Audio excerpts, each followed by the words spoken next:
On Sunday I was talking about the need for us as a church to be relevant, to speak into the needs of our community in a language that they understand. But I left that question, how relevant are we, particularly when it comes to sharing the gospel, the good news of Jesus Christ?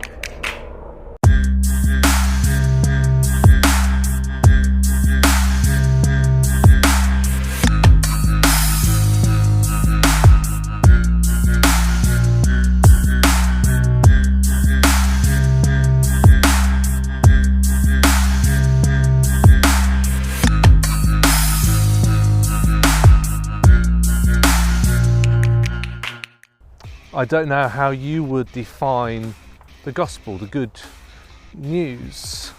And I guess for many of us, we would say that it's the fact that when we die, we will have eternal life, we'll go to heaven. And I suppose that's technically true, but there is so much more to the good news of Jesus than just that. But if we just focus on that, if we just focus on an evangelism, an outreach which says to people, when you die you can be heaven, that's not particularly relevant to people unless they're on death's door themselves. It's a bit like trying to get someone to sign up for a care home when they're in their 20s. It just seems too far off. It seems irrelevant. It's not a need that's particularly in my life at the moment. And I've seen a real rise in outreach, which really gets people to sign on the dotted line to say, you know, become a Christian and have hope for the future, hope for when you die. It becomes almost a contract between a person and God, a golden ticket that gets them into heaven.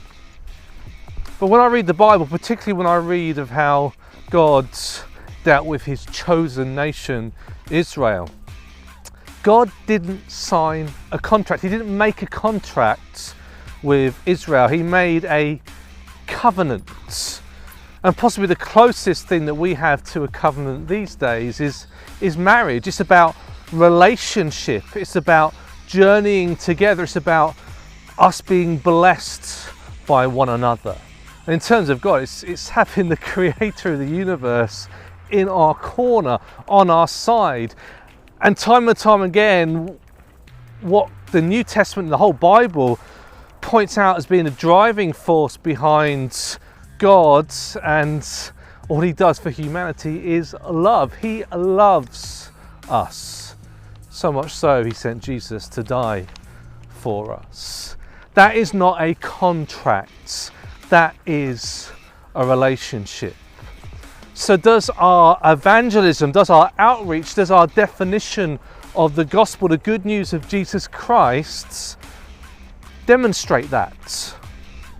See, Jesus, when he was at the beginning of his ministry, it's found in Luke chapter 4, he sits down in a synagogue, he reads from a scroll from Isaiah, and he tells those listening the good news. And for Jesus, the good news was freedom for the prisoners. It was recovery of sight for the blind, and it was release for the oppressed. So this wasn't some hope that was planned in the future. This wasn't saying, oh, it's okay, don't worry about the mess now, it'll all be all right when you die. That's not relevant. For most people, it's pretty irrelevant.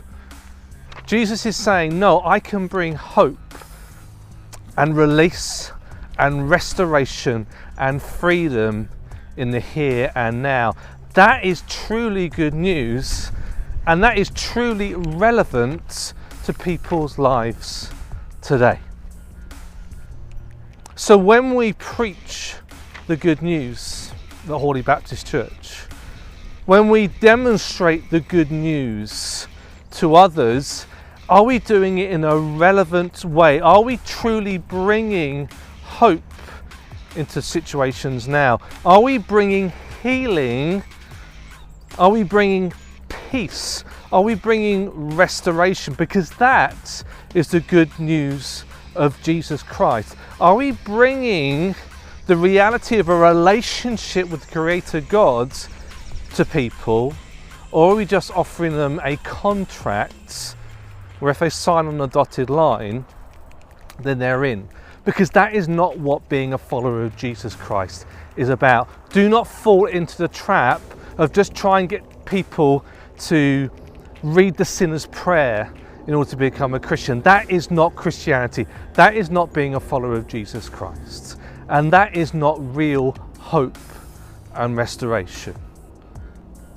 So if we want to be truly relevant, then we need to offer something that people need. And what people desperately need is Jesus. Not when they die, but here, now, in their lives, to meet their deepest needs.